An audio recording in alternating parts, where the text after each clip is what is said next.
Charlotte, really excited to have you on, and Sarah as well from Salesforce as we kick things off.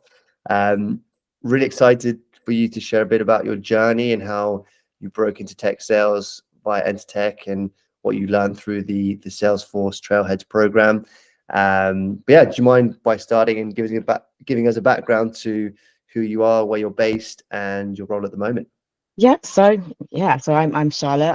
I have a very long career in retail. I worked in grocery retail in Waitrose for a very long time, for 15 plus years.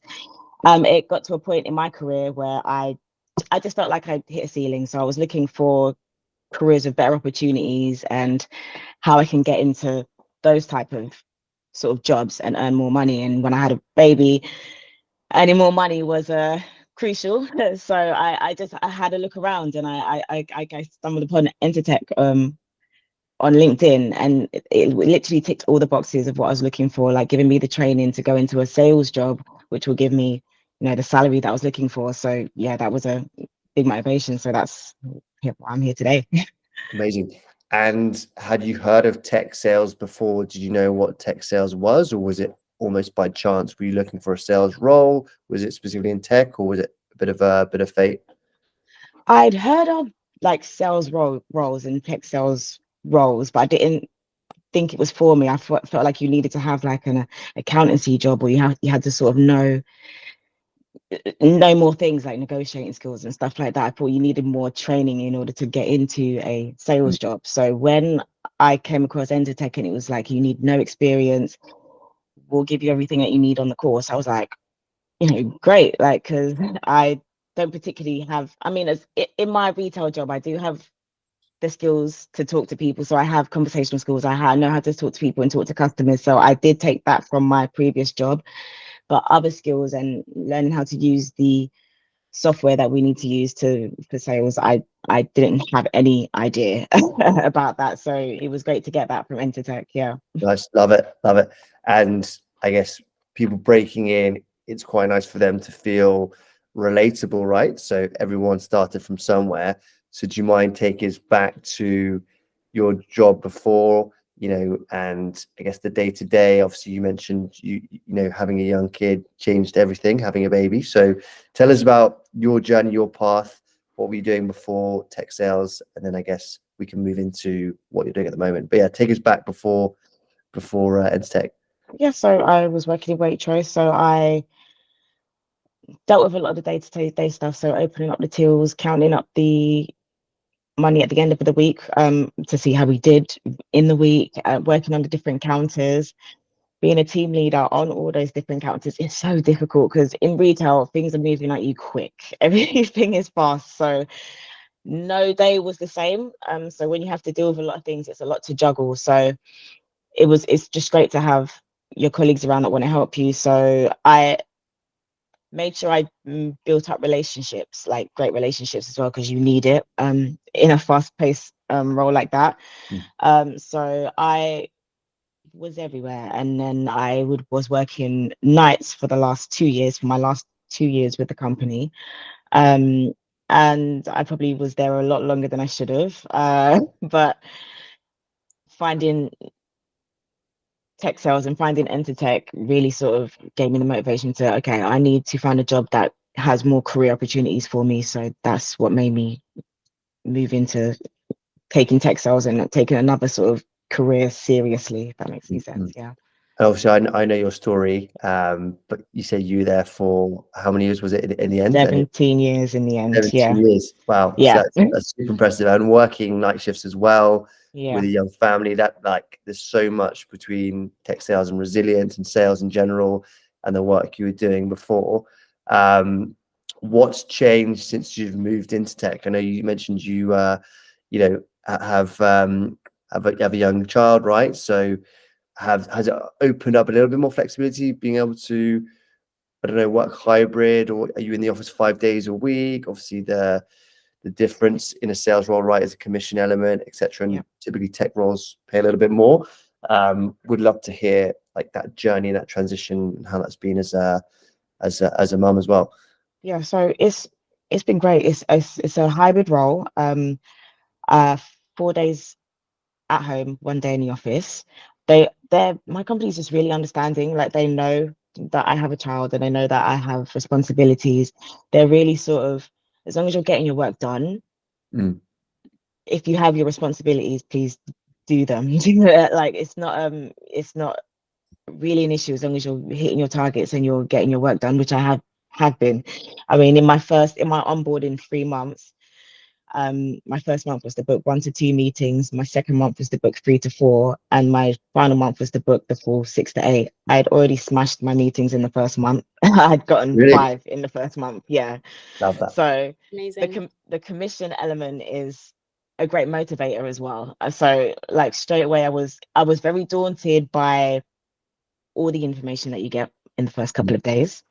But as I was working on it and just sort of getting help from my colleagues as well that I currently work with, it for me it was just plain sailing. It was like the perfect sort of introduction into sales. So I have gotten a little sidetracked. What was the question? Yeah, no, I love it. I love it. I guess the main what I was saying, yeah, working. I guess That's being a it. single mum, right? Yeah. Time is of the essence. Like, have you been able to juggle, I guess, a high performing job like tech sales, but has actually maybe spared a bit of more time, right? I'm sure you're not Yeah. working night shifts like you used to be. So Not working night shifts. I mean, it's Monday to Friday. I have my weekends and my evenings back, and I'm still able to do what I need to in the day because I get my work done I get what I need to get done. That's as I mean, as I'm very appreciative of the fact that my company is very not into micromanaging because they know or they trust us enough to get the job done. So I'm very grateful for that. So I want them to obviously keep the trust in me. I'm not gonna abuse that in any way, shape, or form. yeah, So that all the work will gets done, and yeah, they're very happy with me, and I'm very happy nice. to be in the company. Nice. Yeah, I guess that's something that a lot of people don't realize about tech sales is it's typically 9 to 5 or 9 to 6. Yeah, You're obviously it is high pressure, it's target driven, goals orientated, but you can stop at 6 and work doesn't really follow you home most of the time, right? And there's not that sort of depends on what company you're in, but typically there's not that micromanagement culture where people are hounding you after work on Slack and WhatsApp. So yeah. that's pretty cool. Um, okay. And did you feel prepared from Entr Tech, I guess, going into the role? Obviously sounds like you're smashing your targets, but did you feel like the training and also the training, obviously with Salesforce, Sarah will probably go into a bit more detail regarding questions, but did you feel like it gave you a base level of understanding where you had the confidence to go in? Obviously the technical software you're selling is going to be different and take time, but did you feel like you had the fundamentals locked down? Absolutely. Yeah. I mean, it was great to run through the type of objections we get and how we tackle that and how to formulate our emails that they're punchy enough to be read straight away. Like there's details that I didn't think of that were taught to me in Entr Tech. Like, oh, there's a certain way to do things. It's not just about reaching out to people to sell them your product. You have to keep them interested, and you have to have a level of understanding to give them. And that's that information is valuable. Yeah. Awesome. Okay. And I guess, yeah, before passing over to Sarah, who should get into tech sales, and what advice would you give to people looking to break in? It's like, what kind of advice would you give to anyone really? Advice I would give is don't be afraid of rejection, because rejection is a huge part of this. You have to have a lot of resilience, and you have to be able to work past it and deliver your answers to the objectives objections as much as possible. I mean, as much as as long as you've got a lot of grit, and the financial aspect is great, yeah, but you have to have a lot of resilience as well. It's for everyone, to be honest. You don't have to already have an education in tech sales. Mhm. That will all be given to you. So yeah, I would, for anyone that wants to get into it and anyone wants to make more money, Yeah. Yeah. definitely Yeah. get into it. Yeah. Yeah, definitely. And as we say to people, like, don't be shy of that, right? The financial hunger is great. And finally, I guess, like, what do you love about your new role? and where do you see yourself going in the future? Like, what are you most excited about? But yeah, what do you love at the moment so far? About my new role, my business has a lot of opportunities. So I'm looking for a lot of growth. And my company likes to hire from the inside. So that's a great chance for me to get a promotion. So I'm actually looking now into getting a promotion already. I mean, I will Love wait a that. few months, but I'm just getting the information that I need to from the different sectors so that I can be prepared enough to progress. So what I love about my company is that there's many opportunities to do that. Nice progression. Cool, Yeah. cool, awesome. Sarah, anything from Yes. your side? I know we covered a lot, but yeah. So I really liked when you talked about how you have to be able to deal with resistance. Do you think there are any other personal qualities that you think helped you in this career in sales? I mean, about me personally, Mhm. uh, Or someone who I mean, would maybe need those skills, like those personal skills to break into tech, um, specifically sales? or I believe from my career in retail, I have a lot of interpersonal skills, so I believe I can talk to people, and show them value in what I am selling them, or trying to give them. When it comes to resilience, I've had a lot of training because I also have an acting background, so I've had a lot of rejection. So it's just stuff that you can that you've learned in your life about disappointment, rejection, how you've worked through that will help you in this field for sure. Amazing. And when it comes to more concrete technical skills, from the training, did you think there were any specific skills that you might use in your day-to-day that you thought were very useful in learning? Um, about handling. I know I've already said it a lot. I like handling rejection. It's taught me a lot of how to handle it. So how to come back without it being too combative as well. And in terms of the software that we were using, it usually you can, whatever company that you go to, you can be taught the software as well. I think that's what I was most afraid of, because when we were doing Salesforce, it was a lot of information. I didn't think I'd be able to get it all in one go, but it's once you work through it and you practice it a lot, it becomes second nature. So a lot of skills that you don't think that you have, you will learn them. Like, you don't even know that you don't have them, but you'll learn them, if that makes any sense. Makes a lot of sense. Okay.